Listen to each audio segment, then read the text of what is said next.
Hello, welcome to Weird Christianity, where two friends share three facts over one lunchtime, brought to you by YMCA Exeter. Around the table today, we are... Pete. Hi, everyone. Thanks for listening. Hello, Pete, and I am Jeremy. And without any further fuss, let's have a fact number one from Peter. Right. I think you're going to like this. My fact for this week is this. Church bells were historically rung during thunderstorms to ward off evil spirits. And that is where the phrase "saved by the bell" comes from. Sorry, do you mean the TV series from the 80s, Saved by the Bell? Oh, no, I haven't heard of that. You haven't heard of Saved by the Bell? Come on, Saved by the Bell. With it was just like iconic. Where they are, I think they are in a American college, and just like following, like really funny, following like the life of a few teenagers. Well, now you know where the name came from. Saved by the Bell. Saved by the Bell, because historically, I mean, when I say historically, we're talking like 8th century. This practice starts to develop. So long time ago. But the idea that these storms were coming from evil spirits. And so you have this whole collection of folklore and stories where towns were saved because during a thunderstorm, they'd send up the poor young bell ringer to go to the top of the tower in a lightning storm, buy a big metal bell, and ring the bell and try and save the village. Whoa. Yeah, and in fact, it gets even cooler because in some regions, the church bells, they would ring them in a specific sequence during storms, creating what they would call as a ring of fire to protect the community from harm.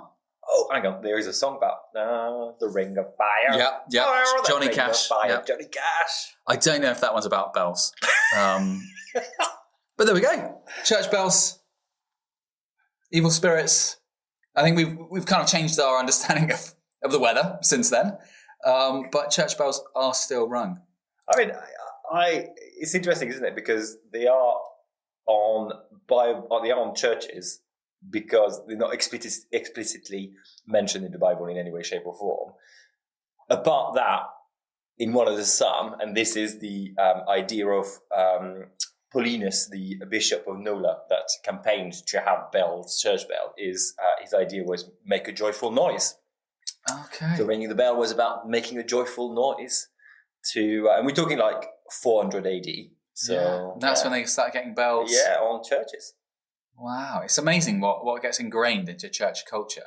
So, 400 AD is when they thought about putting bells on, just to be accurate for the listeners that are going to be like, oh my God, that's not true. Spent a few hundred years running it through the church committee to get it signed up. As we know in the Anglican circle, that can take a while, just like... Yes, well, they're still here though. It's a decision that lasted.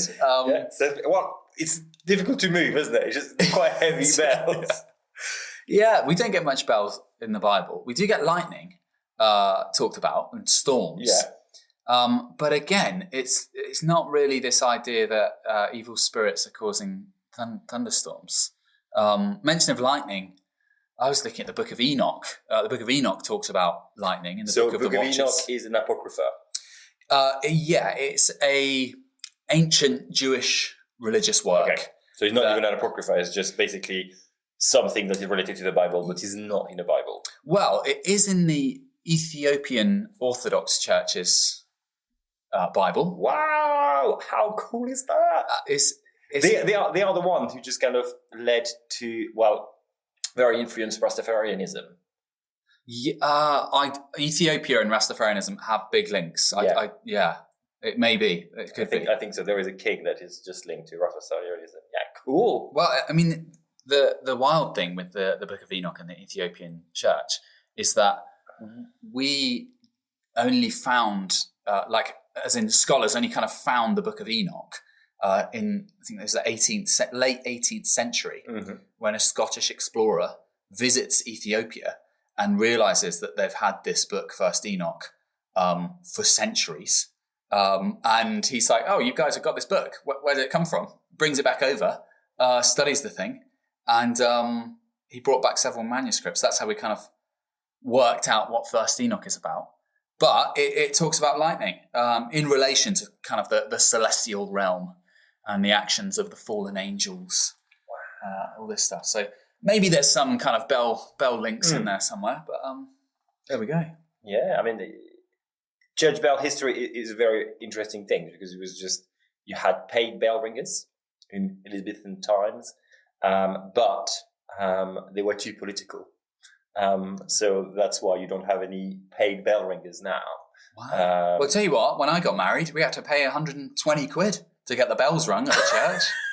I thought, can we not spend that on an extra meal on a honeymoon or something? But wow, that's yeah. Well, I guess it was for the church fund. I have a church, literally like not at the bottom of my garden, but more or less at the bottom of my garden, and they do bell ringing competition. Wow, any good? Thankfully, it is. This is a bit louder than someone having a concert pianist. Just on you do get a mix. You do get a mix of bell ringers. Yeah, no, it's just like. But during the Second World War, they were not rung. Wow. They were church bells were taken to make weapons. Wow. Yeah. Melted down. Yeah. So that is fascinating, isn't it? Oh, there's so much we could talk about there. Changing from a bell ringing to call those to worship to weaponry. But that is far too profound for us to go into there. That has been my fact, though, to wrap that up. Church bells historically rung during thunderstorms to ward off evil spirits. That is the practice that led to the phrase, saved by the bell.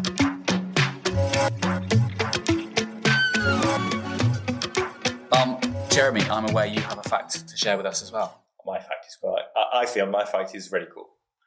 My fact is that people who wear upside-down crosses are not devil worshipper, but St. Peter's worshippers. Okay, all right. I'm following. So upside-down crosses, normally associated with occult activities, occult, satanic practice, rituals. Yeah. Go on. But the Catholic Church is looking at it and saying, well, that's the cross of St. Peter's. Yes, of course. So this is connected with the idea of St. Peter's crucifixion. Yeah. So it's not written in the Bible, but the Catholic Church has held that St. Peter's was crucified upside down because he didn't feel that he could be worthy of the same death as his Saviour, Jesus Christ. And so Peter being one of the disciples. Yeah, St. Peter's being one of the disciples. Very often he has keys in his hand on his portrait because it's just like he has the keys of heaven. He's also the first pope. He's regarded as the first pope. So anyone who is a pope after that is descendant of St. Peter's. On this rock I will build my church. Exactly. Right? So on the throne of the Pope, there is an upside-down cross. Wow. Yeah. It's just like... Wow. You know, you do get every now and then people that see things like that, or sometimes you get TV commercials and stuff.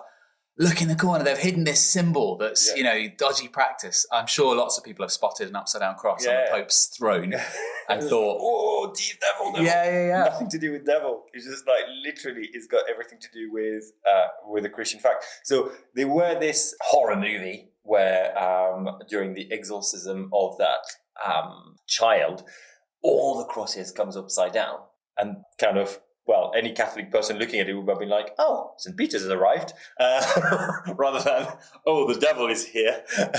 So it's only in the 1800s that we have that coming into the idea of, that is occult, but is not meant to be occult in the first place. So yeah, I guess the idea is it looks like a kind of inversion of Christian practice. Yeah, fascinating. I did some digging into Peter's crucifixion, trying to find some info on it, and there isn't loads. No, there isn't loads in there. I mean, the earliest kind of most significant source for that tradition is from the Acts of Peter, or the Acts of Peter and Paul. That is apocrypha. What is an apocrypha? Because I mentioned it earlier on, but I guess you probably. Yes, the Apocrypha, they're a collection of texts that they didn't make it into the official biblical canon, so like the official Bible books, but they're still valued by early Christian communities for their spiritual, historical content. So there were a PCC, a church meeting, quite a long time ago, when they just kind of put the Bible together and decided these are the Bibles. It was quite a complicated process. They had all kinds of criteria for looking at canonization. Yeah. If you want that process called canonization, where they decided what books were official, and it was a drawn-out process. Part of the canon. And not the weapon. We're not talking the canon, the weapon. We're talking the canon as a group of something. Yes, yeah. And so we can talk about that in a future podcast if you want us to, how the Bible came to be. Not with cannons. Not with cannons. But the Acts of Peter, which I think is like 2nd century, 3rd century, it talks about Peter, his preaching, his miracles, his eventual martyrdom in Rome. And there are different versions. The details vary in each of them. But they commonly include the detail that Peter requested to be crucified upside down, considering himself unworthy to die in the same manner of Jesus. Yeah, I mean, it is fascinating. So here we have a saint that... So the cross that we are talking about is... it's a Latin cross. It's called a Latin cross. So that's the cross that we know about. But yeah, it's just, I think one has to look into the weirdness of the tradition of Catholicism, because if you want to offend the Catholic, you have to go really, really far, because they probably have got something about. So if you think that putting a woman on the cross with a beard, that would be offensive to a Catholic, and they would be like, "Oh no, that's not at all. We have a saint that has literally." So there's this female saint that her father wanted to marry her to a king. She just wanted to be dedicated to God, so asked God to be rendered ugly and repulsive to the king, and overnight she grew a beard. The divine beard. Okay. And as a response to that, the father decided to crucify her. I mean, what a story. What a story. And when did this allegedly happen? When? I mean, it was not last week. No, it sounds like quite an old story, yeah. Yeah, I mean, I know, do you know what? I don't know the exact, I think it's a medieval thing. She's called Saint Wilgefortis. Powerful name. Boom, boom. Wilgefortis. Wow. Yeah, so you can... If you and I guess that was one of the miracles that was attributed to her. Yeah. The growing of a beard. The divine beard. But she's portrayed very much like looking like Jesus, but with breast. Wow. Yeah, in a dress, of course. Okay, fascinating. There we go. Yeah, I mean, it was Origen of Alexandria also talked about Peter's request to be crucified upside down. Oregon as not the country. Not it's not even a country, not the state, not even, I don't know if it's a state. Is it the state of America? Oregon? Yeah, yes, Oregon. It is. Oregon. State of Oregon. No, not there. Oregon of Alexandria. Jerome wrote in De Viris Illustribus, meaning on illustrious men, that the reason for the request, again, that Peter felt he was unworthy to die in the same manner of Jesus. So yeah, there was clearly rumours going around initially that,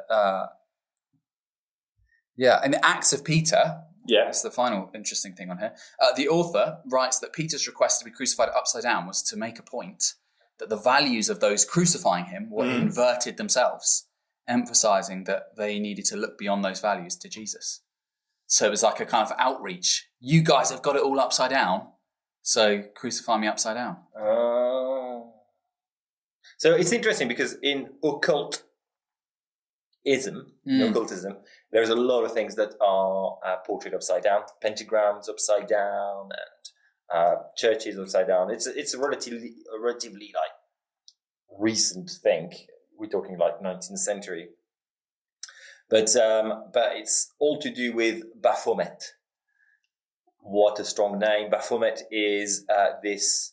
So if you've seen the awful first edition of Suicide Squad, yes, yeah. Then which is very linked to occultism.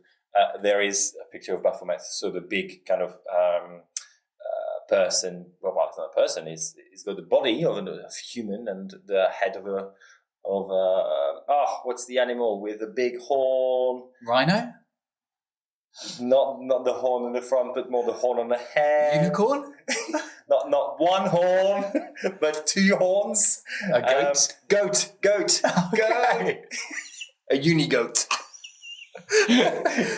Body of a human, head of a goat. Or unicorn. And this is where inversion of things came from? Yeah, well, he's very much linked to the inversion because it just kind of apparently portrays the devil and the inversion of the opposite of good. So yeah, but I think he would be certainly if he on his Instagram account he was to change his horns to a unicorn, then he would certainly be more cuddly, isn't it? It's just like body of a man, head of a goat, one horn, like a unicorn. Unicorns are actually mentioned in the Bible. No, what? Yeah, I think it's it's just in some translations, but I genuinely think in Numbers, hang on. Deuteronomy. I know that there are Bibles that have mistaken it, like the Sinner's Bible, where they just kind of they mistranslated when they just kind of copied the Bible and they said that shall sin, or that shall commit murder or adultery instead of that shall not. So they missed the not. And those Bibles go for very, very expensive. Is that one of those? Just like so that there's the Sinner's Bible, 1631. But that's not where it talks about unicorn. That's just no Sinner's Bible. You're right. They accidentally. This is at a time where it's now legal to print and own a Bible. It's like under authority of the king, you start printing them. And this company in London goes, right, we're going to print these Bibles. This is the moment. They start printing and then they realise. Oh no, we've accidentally, instead of put thou shalt not commit adultery, we've accidentally said thou shalt commit adultery. So basically is Hail the dyslexic who just written the Bible and they are making a lot of money because of, it's just like, I could make a lot of money by just making mistakes. I mean, I'm dyslexic, therefore it's just like they did there's a market for me. 1,000 of them. 1,000 of them. Before they noticed. And, now, 400 years later, there are only 9 copies that we know of. I'm sure that people have burned them as they went along. Sure. But some people are like, but no, it is not. It is not that Bible. I don't think it's not a misprint. I think the unicorn. That shall commit adultery is a misprint. Yes. That is definitely a misprint. But the unicorn is not. So tell me about the unicorn in the Bible. People think it likely refers to a now extinct animal, maybe a type of wild ox. Maybe it's talking about a rhinoceros, rather than the mythical creature that we associate as a unicorn. Have you seen the meme where there is narwhal playing poker with a unicorn, and all the unicorn are basically waging their horn, and therefore that's why narwhals have horns and horses do not have anymore. Because the narwhal one. That's what I go for. Gambling addicts, unicorns. Unicorns. Yeah, I mean, all kinds of interesting facts in the Bible. There we go. That's not in the Bible. There is no gambling addicts unicorn in the Bible, Peter. There's not, but there are many more facts for us to talk about in many more episodes. And anyway, my fact was people who wear an upside-down cross are more likely to worship St. Peter's than the devil. Fantastic. So before we go, I do need to say you can find us on Instagram. Thanks so much for listening. We are on Instagram as @WeirdChristianity, WeirdXinity on Twitter, and @WeirdChristianityPod on Facebook. Please don't forget to subscribe on your favourite podcast provider. And don't forget you can find out more about YMCA Exeter at ymcaexeter.org.uk, or find us on social media at YMCA Exeter. Thank you so much for listening. This has been Weird Christianity. Until next time. Well, goodbye.